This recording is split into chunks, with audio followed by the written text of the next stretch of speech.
Organiser Sheikh Rafiq साहब, उनकी सारी टीम और साथियों, मैं यहाँ जेल से छूटने के बाद दूसरी दफा आया हूँ। ये मेरा यहाँ पर दूसरा इस्तकबालिया प्रोग्राम है।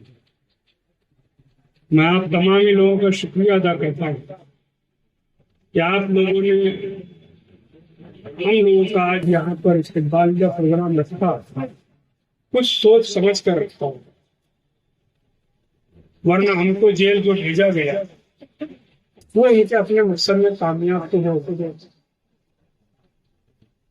इस वार्ड में जो पहले कभी 20 नंबर था, ताहिरा शेख रशीद यहाँ से चुन कर गई थी। शेख रशीद जिंदा था, उसने अपनी बीवी को 2 बार मेयर बनाया। जब मैं ये सुना और अखबारात को जब मालूम पड़ा कि खालिद शेख की बीवी को मेयर बनाया जा रहा है,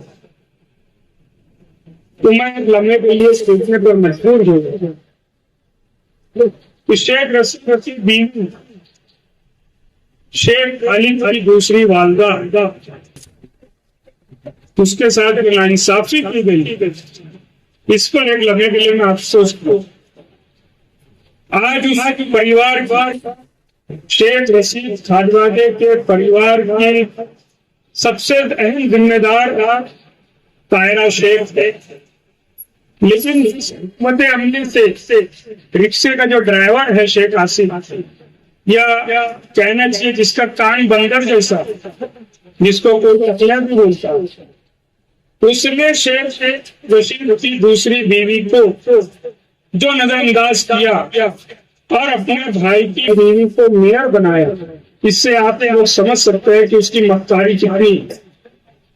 वो अपने घर में अपनी दूसरी वालदा करके हुआ, तो इस शहर की आवाम का क्या हो, ये सबको समझना होगा।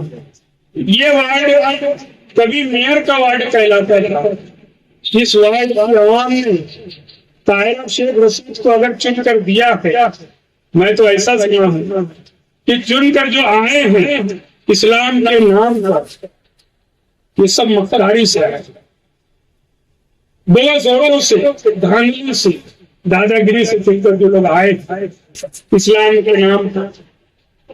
इज्जत और जिल्लत अल्लाह देता है, इनका भी वक्त आएगा।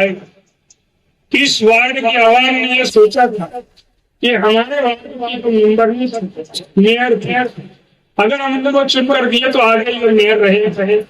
एक उम्मीद थी कि आज कि मेयर बनेगी तो इस वार्ड का काम होगा, लेकिन शेख आसिफ ने जो मक्कारी की इस वार्ड की आवाम के साथ, वो सब जानते हैं। धोखा दिया इस वार्ड की आवाम को। लोगों ने ये सोचा था कि हम मेयर को वोट दे रहे, लेकिन वो मेयर तो क्या स्टैंडिंग कमेटी के चेयरमैन ही उसको बनाना चाहते। ये उसकी मक्कारी। मैं आज ज्यादा नहीं बोलूंगी, इसलिए कि मेरी तबीयत ठीक नहीं है। मैं आज एक डांट निकलवाया हूँ, फिर भी मैं बोल रहा हूँ। जो सोचते होंगे कि ये जेल से छूटने के बाद शायद नर्म हो गए, वो गलत फहमी में। हम वो सब काम करेंगे जुल्म और ज्यादती के खिलाफ, फिरका परस्ती के खिलाफ, पुलिस ज्यादती के खिलाफ हर वो इकदाम उठाएंगे जिससे आवाम को राहत मिले। हम खामोश नहीं बैठे। आने वाले दिनों में रमजान मुबारक का महीना, हम 1 महीना इबादत पाक गुजारेंगे, अल्लाह से दुआ करेंगे कि अल्लाह इस शहर को बुरे लोगों से महफूज रखना, इस शहर की आवाम को मुफाद परस्त नशे की आदत डालने वालों से हिफाजत फरमाना।